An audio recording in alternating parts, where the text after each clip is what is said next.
Bugungi mavzu juda muhim. Pullarni yo'qotmaslik uchun pensionerlar 1 iyulgacha nimalarni qilib ulgurish kerak? Men bu masalani oddiy ogo'lantirish sifatida emas, balki har bir pensionerning farzandi va qarindoshi bilishi shart bo'lgan amaliy ko'rsatma sifatida tushuntirib beraman. Chunki ko'p hollarda odam pensiyasidan ayrilib qolmaydi, lekin o'ziga tegishli qo'shimcha to'lov, ustama, kompensatsiya yoki qayta hisoblash imkoniyatini vaqtida rasmiylashtirmagani uchun oyma-oy pul yo'qotadi. Agar siz pensiya olayotgan bo'lsangiz, uyingizda pensioner ota-onangiz bo'lsa yoki yaqiningiz nogironlik, boquvchisini yo'qotganlik, yoshga doir pensiya olayotgan bo'lsa, bu ma'lumot sizga bevosita tegishli.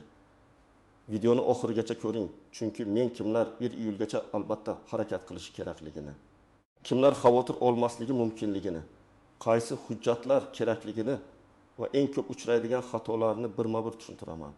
Hozirning o'zida kanalga obuna bo'ling va like bosib qo'ying. Chunki bunday ma'lumotni vaqtida bilish ba'zan bir oyda emas, bir necha oy davomida sezilarli pulni saqlab qoladi.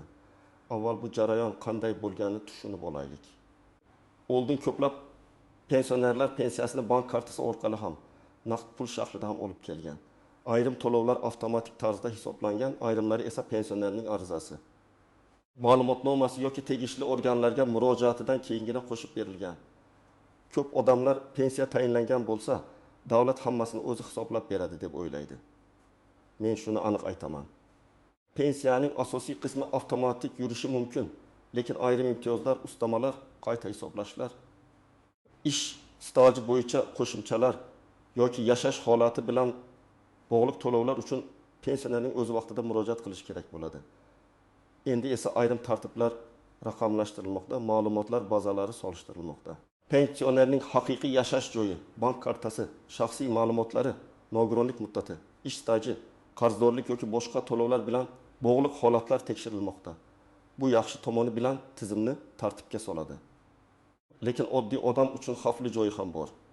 Agar ma'lumot eskirgan bo'lsa, hujjat muddat tugagan bo'lsa, karta ishlamayotgan bo'lsa, ariza berilmagan bo'lsa yoki pensioner o'ziga tegishli huquqni tasdiqlamagan bo'lsa, pul vaqtida tushmasligi, qo'shimcha to'lov hisoblanmasligi yoki qayta hisoblash kechikishi mumkin. 1 iyulgacha degan muddatning ahamiyati shunda, ko'p holatlarda yarim yillik yakun, qayta ko'rib chiqish, indeksatsiya, imtiyozlar bo'yicha yangilangan ma'lumotlar, bank kartalarini faollashtirish, nafaqa va pensiya bazalarini tekshirish aynan shu davrga to'g'ri keladi. Men sizga vahima qilishni emas, tartibli ravishda tekshirib chiqishni tavsiya qilaman. Chunki pensioner bir marta borib kerakli ma'lumotni aniqlasa, keyingi oylar uchun o'zini himoya qilib qo'yadi. Birinchi navbatda pensiyasini bank kartasiga olayotgan, lekin kartasi muddati tugash arafasida turgan yoki kartadan uzoq vaqt foydalanmagan pensionerlar e'tiborli bo'lishi kerak. Masalan, 18 yoshli onaxon pensiyasini kartaga oladi, lekin farzandi pulni vaqti bilan yechib beradi. Karta muddati iyun oyida tugaydi. Agar yangi karta rasmiylashtirilmasa yoki eski karta bloklangan bo'lsa, iyul oyidagi pensiya tushishida muammo bo'lishi mumkin. Pul yo'qolmaydi, albatta, lekin kechikadi. Pensioner esa dori-darmon, kommunal to'lov yoki oziq-ovqat uchun qiynalib qoladi. Shuning uchun kartaning amal qilish muddatini tekshirish kerak. Ikkinchi guruh nogironlik pensiyasi yoki nogironlik nafaqasi olayotganlar. Bu yerda juda muhim nuansa bor. Ayrim nogironlik guruhlari muddatsiz belgilanadi, ayrimlar esa ma'lum muddatga beriladi. Agar tibbiy mehnat ekspert komissiyasi belgilagan muddat tugagan bo'lsa, lekin odam qayta ko'rikdan o'tmagan bo'lsa, to'lov vaqtincha to'xtashi yoki qayta rasmiylashtirish talab qilinishi mumkin. Masalan, bir fuqaro ikkinchi guruh nogironlik bo'yicha oyiga ma'lum miqdorda pensiya oladi. Uning nogironlik muddati o'tgan yilda tugaydi. U meni chaqirishadi deb kutib yuradi. Lekin amalda o'zi poliklinika orqali hujjatlarni tayyorlab, belgilangan tartibda ko'rikdan o'tish kerak bo'lishi mumkin. Natijada iyul oyida pul kechikadi. Men bunday holatda iyulgacha muddatni kutmasdan darhol oilaviy poliklinika, tuman tibbiyot birlashmasi yoki tegishli komissiya bilan bog'lanishni maslahat beraman. 3-guruh. Ishlagan davri pensiyaga to'liq kiritilmagan deb hisoblayotgan pensionerlar. Ko'p odam 1990 yillari, 2000 yillarning boshidagi ish joylari, jamoa xo'jaligi, zavod, maktab, bog'cha shifoxona yoki xususiy korxonadagi mehnat stajini to'liq hisoblatmagan bo'lishi mumkin. Ba'zan arxiv hujjati topilmagan, ba'zan mehnat daftarchasida muhr noaniq bo'lgan, ba'zan ish haqi to'g'risidagi ma'lumotnoma yetishmagan. Agar sizda qo'shimcha hujjatlar paydo bo'lgan bo'lsa, pensiyani qayta hisoblashga asos bo'lishi mumkin. Masalan, pensionerga 25 yil staj bilan pensiya tayinlangan, lekin keyin arxivdan yana 5 yil ishlagan tasdiqlandi. Bu pensiya miqdoriga ta'sir qilishi mumkin. U buni 1 iyulgacha rasmiylashtirsa, keyingi hisob-kitob davrida foyda ko'rish ehtimoli yuqori bo'ladi. 4-guruh boquvchisini yo'qotganlik pensiyasi olayotgan oilalar. Ayniqsa, farzandlar umidbekej yoshga to'lgan, lekin kunduzgi ta'limda o'qiyotgan bo'lsa, o'qish joyidan ma'lumotnoma talab qilinishi mumkin. Ko'pchilik bola universitetga kirgan, demak to'lov davom etadi deb o'ylaydi. Yo'q, o'qiyotgani tegishli hujjat bilan tasdiqlanishi kerak. Masalan, talaba 19 yoshda otasidan boquvchisini yo'qotganlik pensiyasi oladi. Agar u kunduzgi bo'limda o'qiyotganini tasdiqlovchi ma'lumotnomani vaqtida topshirmasa, to'lov to'xtab qolishi mumkin. Keyin tiklash uchun yana yugurish, ariza yozish, hujjat olib borish kerak bo'ladi. 5-guruh yashash joyini o'zgartirgan pensionerlar. Agar siz bir tumandan boshqa tumanga ko'chgan bo'lsangiz, doimiy ro'yxat, vaqtincha ro'yxat, bank filiali, pensiya bo'limidagi ma'lumotlar mos kelishi kerak. Amaliyotda shunday holatlar bo'ladi. Pensioner qishloqdan shaharga farzandinikiga ko'chib keladi, lekin rasmiy ma'lumotlarda eski manzil turadi. Keyin chaqiruv xati eski manzilga boradi. Tekshiruvda odam topilmaydi. Hujjat yangilanmaydi. Bu esa ortiqcha muammo tug'diradi. Shuning uchun manzil o'zgargan bo'lsa, 1 iyulgacha mas'ul tashkilotlarga xabar berish kerak. Agar sizning pensiyangiz muntazam tushayotgan bo'lsa, bank kartangiz faol bo'lsa, hujjatlaringiz muddati tugamagan bo'lsa, nogironlik muddati belgilangan bo'lsa, yashash joyingiz o'zgarmagan bo'lsa va oxirgi vaqtda qo'shimcha staj yoki imtiyoz bo'yicha da'voingiz bo'lmasa, katta xavotirga hojat yo'q. Lekin men baribir bir marta tekshirishni tavsiya qilaman. Chunki tekshirish degani muammo bor degani emas. Tekshirish degani muammo paydo bo'lishidan oldin uning oldini olish degani. Masalan, 7 yoshli pensioner har oy pensiyasini o'z vaqtida oladi. Kartasi 2027 yilgacha amal qiladi. Nogironlikka aloqasi yo'q, yashash joyi o'zgarmagan. Bu odam faqat bank kartasi ishlashini, telefon raqami to'g'ri ulanganini va pensiya miqdori oxirgi oylarda qanday tushayotganini tekshirsa kifoya. Lekin 6 yoshdan oshgan, yaqinda pensiyaga chiqqan, hujjatlari arxivdan to'liq kelmagan yoki ishlashni davom ettirayotgan pensioner bo'lsa, u ko'proq e'tiborli bo'lish kerak. Eng katta xato, menga hech kim aytmadi, demak kerak emas deb kutish. Odam o'z huquqini bilmagani uchun pulini vaqtida ola olmaydi. Davlat organlari barcha ma'lumotni avtomatik aniqlab berishi mumkin bo'lgan holatlar bor, lekin har doim ham emas. Ayniqsa arxiv, eski ish joyi, o'qish joyi, nogironlik muddati, bank kartasi va manzil masalasida pensionerning faolligi zarur. Ikkinchi xato, hujjatning asl nusxasini yo'qotish yoki nusxa tayyorlamaslik. Mehnat daftarchasi, pasport yoki ID karta, pensiya guvohnomasi, nogironlik ma'lumotnomasi, bank rekvizitlari, o'qish joyidan ma'lumotnoma, arxiv javoblari, bularning hammasi tartib bilan saqlanishi kerak. Men har bir pensionerga oddiy papka qilishni maslahat beraman. Papkada asl hujjatlar alohida, nusxalar alohida tursin. Farzandlar ham qaysi hujjat qayerda ekanini bilsin. Chunki kutilmagan paytda bitta ma'lumotnoma kerak bo'lib qoladi. Odam esa uni topolmaydi. 3-xato. Telefon raqami o'zgarganini banka yoki tegishli xizmatlarga bildirmaslik. Hozir ko'p jarayonlar SMS, bank ilovasi yoki telefon raqami orqali tasdiqlanadi. Agar pensiya kartasiga bog'langan raqam ishlamayotgan bo'lsa, karta bloklanganida yoki yangi karta rasmiylashtirilganda muammo chiqadi. Keksa odamning telefoni farzandida bo'lishi mumkin, SIM karta yo'qolgan bo'lishi mumkin, raqam boshqa odam nomida bo'lishi mumkin. Bularning hammasi pul olishda kechikishga olib keladi. 4-xato, boshqa odamga karta va PIN kodini to'liq ishonib topshirish. Men bu yerda yaqinlarga ishonmang demayapman, lekin xavfsizlikni unutmaslik kerak. Pensionerning kartasi o'zida bo'lishi, PIN kod begonalarga aytilmasligi, pul yechilganda kvitansiya yoki SMS tekshirilishi kerak. Afsuski, hayotda shunday holatlar bo'ladi. Pensioner pensiya tushgan deb o'ylaydi. Lekin kimdir kartadan pulni yechib olgan bo'ladi. Keyin isbotlash qiyinlashadi. Shuning uchun bankdagi SMS xabarnoma, ilova yoki ishonchli farzand orqali nazorat bo'lishi kerak. 5-xato pensiya miqdorini tekshirmaslik. Ko'pchilik qancha tushsa shuncha ekan deb yuradi. Lekin pensioner har oy tushgan pulni oldingi oy bilan solishtirish kerak. Agar miqdor kamaygan bo'lsa, sababini so'rash kerak. Qarzdorlik ushlab qolindimi?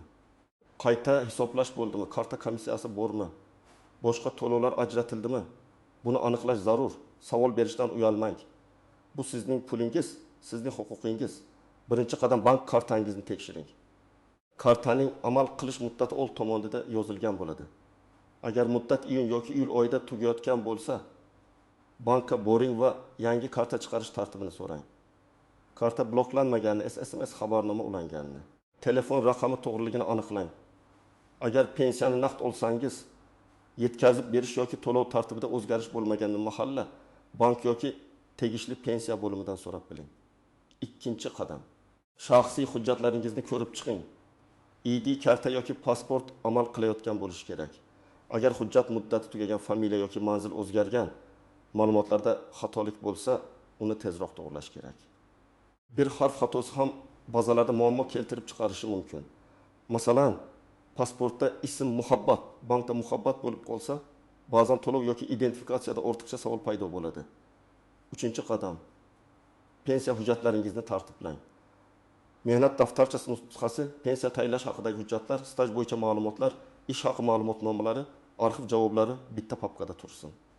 Agar sizda pensiyaga kiritilmagan ish yillari bo'yicha dalil bo'lsa, tuman yoki shahar pensiya bo'limiga murojaat qilib, qayta hisoblash imkoniyatini so'rang. Arizani og'zaki emas, yozma ravishda topshirgan yaxshi. Arizada ism sharifingiz, pasport ma'lumotingiz, telefon raqamingiz, pensiya turi va nima so'rayotganingiz aniq yozilsin. 4-qadam. Nogironlik bilan bog'liq hujjatlarni tekshiring. Agar siz yoki yaqinlaringiz nogironlik pensiyasi olayotgan bo'lsa, nogironlik muddati qachongacha ekanini aniqlang. Muddati tugashga yaqin bo'lsa, poliklinikaga murojaat qiling. Kerakli tibbiy hujjatlarni yig'ing, tekshiruvlardan o'ting. Hali vaqt bor deb oxirgi kunga qoldirmang. Chunki shifokor qabuliga yozilish, tahlillar, komissiya va hujjat aylanishi bir necha kun emas, ba'zan bir necha hafta vaqt oladi. 5-qadam. O'quvchisini yo'qotganlik pensiyasi bo'yicha o'qish ma'lumotnomasini tayyorlang. Agar farzand 12 yoshdan katta bo'lsa va kunduzgi ta'limda o'qiyotgan bo'lsa, ta'lim muassasasidan rasmiy ma'lumotnoma oling. Unda talabaning ism sharifi, kurs ta'lim shakli, o'qish muddati va muassasa muhri bo'lishi kerak. Sirtqi yoki kechki ta'lim bo'yicha qoidalar boshqacha bo'lishi mumkin. Shuning uchun aniq holatni mas'ul bo'limdan so'rang.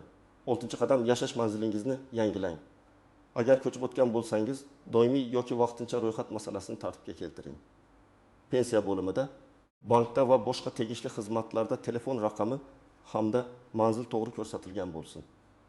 Bu juda oddiy ko'rinadi, lekin amalda ko'p muammolar aynan eski manzil yoki noto'g'ri telefon sababli kelib chiqadi. 7-qadam. Pensiya miqdorini yozib boring. Oxirgi 3 oyda qancha tushganini daftar yoki telefoningizga yozing. Masalan, aprel oyida qancha, may oyida qancha, iyun oyida qancha tushdi. Agar iyul oyida farq bo'lsa, darhol sababini so'raysiz. Bu usul sizni menimcha kamaydi degan taxmindan qutqaradi. Qo'lingizda aniq raqam bo'ladi. Agar siz pensiya bo'limiga murojaat qilsangiz, arizani iloji boricha aniq yozing. Pensiyamni ko'rib bering degan umumiy gap yetarli bo'lmasligi mumkin. Masalan, 1995 yildan 2001 yilgacha falon tashkilotda ishlagan davrimni pensiya stajimga qo'shib, pensiyamni qayta hisoblab berishingizni so'rayman deb yozish aniqroq. Yoki bank kartam o'zgargani sababli pensiya to'lovlarim yangi karta rekvizitlariga o'tkazilishini so'rayman deb yozing. Arizaga hujjat nusxalarini ilova qiling va qabul qilinganini tasdiqlovchi belgi, ro'yxat raqami yoki javob muddatini so'rang. Men doim shuni maslahat beraman. Biror tashkilotga hujjat topshirsangiz, o'zingizda nusxa qolsin. Hujjatni topshirdim, lekin keyin topilmadi degan holatlar hayotda uchraydi. Shuning uchun ariza nusxasiga qabul qilgan xodim sanani, imzoni yoki kirim raqamini qo'yib bersa, sizning qo'lingizda isbot bo'ladi. Bu kelajakda vaqt va asabni tejaydi. Ba'zi pensionerlar chet elga vaqtincha chiqib ketgan bo'lishi mumkin. Bunday holatda pensiya to'lovlari, bank kartasidan foydalanish, ishonchnoma orqali pul olish, yashash joyini tasdiqlash kabi masalalar oldindan aniqlanishi kerak. Agar pensioner uzoq muddat mamlakat tashqarisida bo'lsa, qaysi tartib qo'llanishini mas'ul organlardan so'rash zarur. Buni taxmin bilan hal qilib bo'lmaydi. Yana bir nozik masala ishlayotgan pensionerlar. Ayrim hollarda ishlayotganlik holati pensiya miqdoriga, qo'shimcha to'lovlarga yoki qayta hisoblashga ta'sir qilishi mumkin. Agar siz pensiyaga chiqqandan keyin ham ishlagan bo'lsangiz, ish stajingiz va badallar bo'yicha ma'lumotlar to'g'ri aks etganini tekshirtiring. Ba'zan korxona ma'lumotni vaqtida topshirmagan bo'lishi, ish haqi noto'g'ri ko'rsatilgan bo'lishi mumkin. Bu holatda ish beruvchi bilan ham, pensiya bo'limi bilan ham bog'lanish kerak. Yana shuni unutmang, har bir pensionerning vaziyati alohida. Bir odam uchun faqat karta muhim. Ikkinchisi uchun nogironlik muddati, uchinchisi uchun arxiv staji, to'rtinchisi uchun o'quvchisini yo'qotganlik pensiyasi bo'yicha o'qish ma'lumotnomasi muhim bo'ladi. Shuning uchun qo'shnim hech narsa qilmadi, men ham qilmayman deb qarash noto'g'ri. Qo'shningizning hujjati to'liq bo'lishi mumkin, sizniki esa yangilanishi kerak bo'lishi mumkin. Birinchi misol, otaxon 63 yoshda pensiyaga chiqqan, lekin sobiq zavoddagi dat yillik staji mehnat daftarchasida muhrni aniq bo'lgani uchun hisobga olinmagan. U keyin arxidan ma'lumotnoma oladi, lekin keyin topshiraman deb yuradi. Agar u bu hujjatni vaqtida topshirsa, pensiyasi qayta hisoblanishi mumkin. Agar topshirmasa, har oy ehtimoliy qo'shimcha puldan mahrum bo'lib yuradi. Bu bir oyda kichik summa bo'lib ko'rinishi mumkin, lekin bir yilda sezilarli pul bo'ladi. Ikkinchi misol, onaxonning bank kartasi iyun oyida tugaydi. U buni bilmaydi, chunki kartadagi sanaga e'tibor bermagan. Iyulda pensiya tushishi kerak bo'lgan kuni karta ishlamaydi. Banka borish, navbat kutish, yangi karta olish, rekvizitlarni yangilash bir necha kun vaqt oladi. Onaxon esa shu kunlarda dori olishga qiynaladi. Bu holatning oldini olish uchun karta muddatini hozir tekshirish kifoya edi. Uchinchi misol, talaba qiz o'quvchisini yo'qotganlik pensiyasi oladi. U 15 yoshdan oshgan, lekin kunduzgi bo'limda o'qiydi. O'qish joyidan ma'lumotnoma vaqtida topshirilmagani uchun to'lov vaqtincha to'xtaydi. Keyin ma'lumotnoma olib boriladi. To'lov tiklanadi, lekin oila bir necha hafta pul kutib qoladi. Agar ma'lumotnoma iyulgacha tayyorlanganida bunday uzilish bo'lmasdi. To'rtinchi misol, nogironlik muddati tugayotgan fuqaro qayta ko'rikni oxirgi kunga qoldiradi. Tahlillar, shifokor xulosalari va komissiya sanasi kechikadi. Natijada iyul oyidagi to'lov vaqti chiqmaydi. Bu yerda asosiy sabab pul yo'qolishi emas, hujjatning uzilib qolishi. Shuning uchun muddatli hujjatlarda oldindan harakat qilish shart. Men sizga bugun o'qishda oddiy ishni qilishni tavsiya qilaman. Birinchisi, kartangiz va shaxsiy hujjatlaringiz muddatini tekshiring. Ikkinchisi, pensiya bilan bog'liq barcha hujjatlarni bitta papkaga yig'ing. Uchinchisi, sizga tegishli qo'shimcha staj, nogironlik muddati, o'qish ma'lumotnomasi yoki manzil o'zgarishi bo'lsa, iyulgacha mas'ul tashkilotga murojaat qiling. Bu ishlar keyin emas, lekin vaqtida qilinmasa, keyin ancha yugur bo'ladi. Agar qayerga borishni bilmasangiz, avvalo yashash joyingizdagi pensiya bo'limiga, mahalla mas'ullariga, bank filialiga yoki tibbiy masala bo'lsa, oilaviy poliklinikaga murojaat qiling. Telefon orqali so'rab ko'rish mumkin, lekin muhim hujjatlarda yozma ariza va tasdiq bo'lgani yaxshi. Har bir savolingizni aniq bering. Mening pensiyam to'xtamasligi uchun qaysi hujjatni yangilashim kerak? Karta muddati tugasa pensiya qayerga tushadi?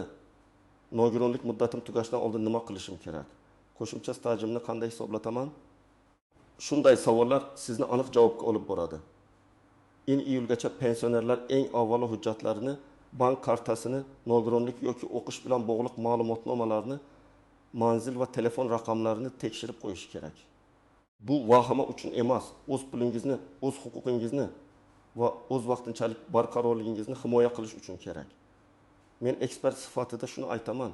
Ko'p muammo pul yo'qligidan emas, hujjat kechikkanidan. Ma'lumot yangilanmaganidan yoki odam o'z vaqtida so'ramaganidan kelib chiqadi. Sizning holatingiz qanday? Pensiyangiz kartaga tushadimi yoki naqd olasizmi? Qayta hisoblash, staj, nogironlik muddati yoki bank kartasi bo'yicha savolingiz bormi? Izohlarni yozib qoldiring. Men eng muhim savollar bo'yicha alohida tushuntirish berishga harakat qilaman. Videoni yaqinlaringizga yuboring. Like bosing va kanalga obuna bo'ling. Chunki bunday ma'lumot bir pensionerning bir necha oylik pulini asrab qolishi mumkin.